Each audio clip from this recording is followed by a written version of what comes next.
Oui, les études littéraires ont des débouchés. Comptons avec les littéraires. Bonjour et bienvenue dans l'épisode 13 du podcast Comptons avec les littéraires.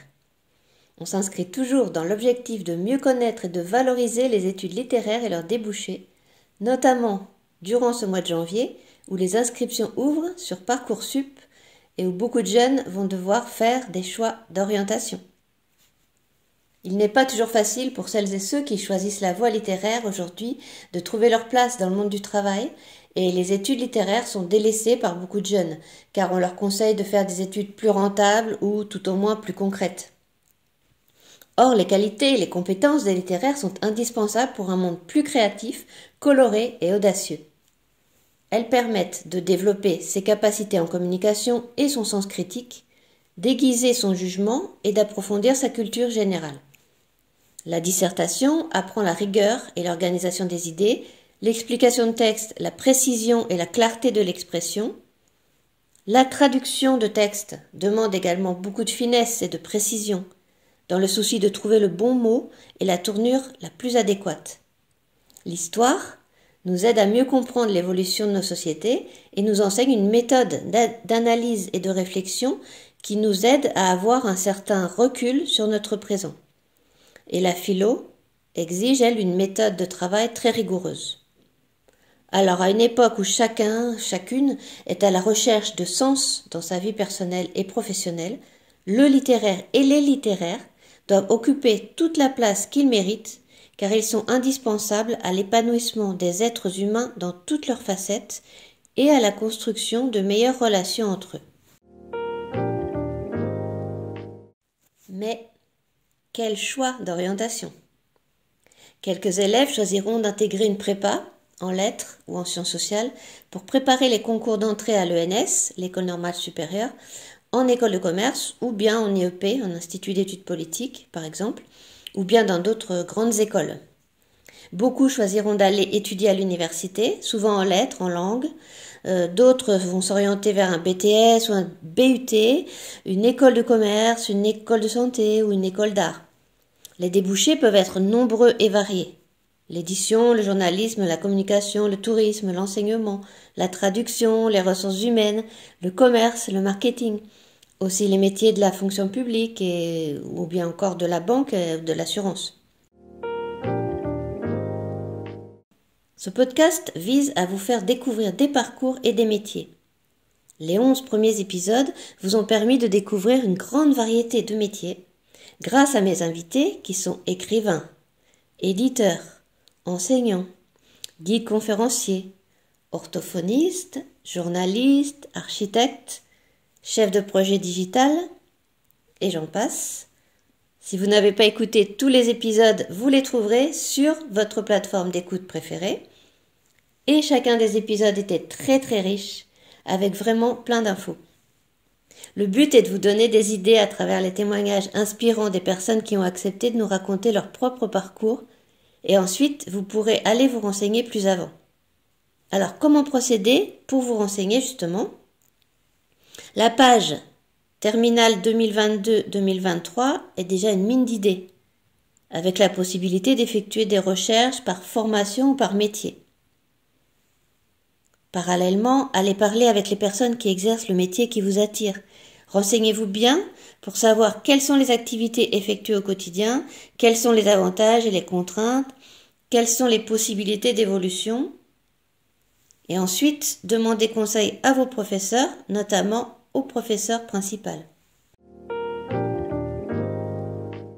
Surtout, allez sur les salons de l'orientation pour assister à des conférences et pour poser des questions aux enseignants ou aux élèves des formations qui vous intéressent. Et allez aussi aux portes ouvertes des établissements qui vous intéressent. Là aussi, posez des questions, ouvrez grand vos yeux et vos oreilles. Vous pouvez aussi aller consulter un coach en orientation ou demander un entretien personnalisé avec un conseiller d'orientation psychologue dans votre établissement. Si vous souhaitez faire des études de lettres ou de langue, je vais essayer de donner quelques pistes ici. Tout d'abord, première piste à envisager, si vous en avez la possibilité et la motivation, ce sera de faire une prépa littéraire, donc une CPGE, en 2 ans ou en 3, pour tenter d'entrer à l'ENS, donc l'école normale supérieure, ou préparer les concours de grandes écoles. Dans ce cas, je vous conseille d'écouter notamment l'épisode 2 du podcast où Johanna évoque avec enthousiasme ses 2 années de prépa littéraire. Vous pouvez aussi faire des études de lettres et de langue à l'université. Dans ce cas, je conseille la page du site de l'ONICEP qui présente très bien les licences de LLCER, donc langue, littérature et civilisation étrangère ou régionale, LEA, langues étrangères appliquées, et lettres et sciences du langage. Pour les personnes qui s'intéressent aux études de langue, je vous conseille d'aller écouter l'épisode 3 du podcast « Comptons avec les littéraires » où Myriam et Edith nous parlent de leurs études d'espagnol pour l'une et d'allemand pour l'autre, et nous parlent surtout avec enthousiasme de l'INALCO par exemple, l'Institut national des langues et des civilisations orientales. Vous pouvez d'ailleurs aller consulter le site inalco.fr qui est très bien fait. Et je conseille également d'aller écouter l'épisode 6 du podcast « Comptons avec les littéraires » où Émile et Bruno nous parlent avec passion de leur métier de guide conférencier et nous donnent tout un tas de conseils. Pensez aussi à la licence Sciences du langage qui vous permettra peut-être par la suite de vous orienter vers le métier d'orthophoniste. Alors là, je vous inviterai à aller écouter l'épisode 7 du podcast où les 2 orthophonistes que j'ai reçus, Brigitte et Audrey, nous décrivent toutes les facettes de leur beau métier. Si vous choisissez la licence de philosophie, en plus de la philo, vous étudierez la littérature et les arts, une langue vivante et une langue ancienne. Et vous suivrez aussi des enseignements de pré-professionnalisation. Tout comme en histoire, vous allez pouvoir acquérir des outils méthodologiques et vous aurez la possibilité de suivre des cours de géographie, d'histoire de l'art ou encore de droit. Vous pourrez d'ailleurs choisir de faire une bi-licence, par exemple histoire-langue, histoire-art ou lettres modernes anglais et ensuite vous orienter par exemple vers les métiers du tourisme. La licence LEA, langues étrangères appliquées, peut aussi vous amener vers des débouchés professionnels intéressants. Elle peut vous convenir si vous avez une bonne maîtrise du français et de 2 autres langues vivantes et que vous avez envie d'apprendre sérieusement le droit et l'économie des entreprises, l'informatique, les statistiques et les techniques du marketing et l'art de la traduction. Et ensuite, selon le master que vous choisirez après, vous pourrez travailler dans des secteurs assez variés comme commerce international, tourisme, publicité, traduction, fonction publique, etc. Après, si vous ne voulez pas aller à l'université, je vous conseillerais de vous intéresser au cursus proposé par les écoles d'art, d'architecture, d'audiovisuel, de communication ou de commerce, et aussi au BTS ou au BUT, qui sont de très bonnes formations, notamment si vous vous intéressez au métier du livre et de la culture.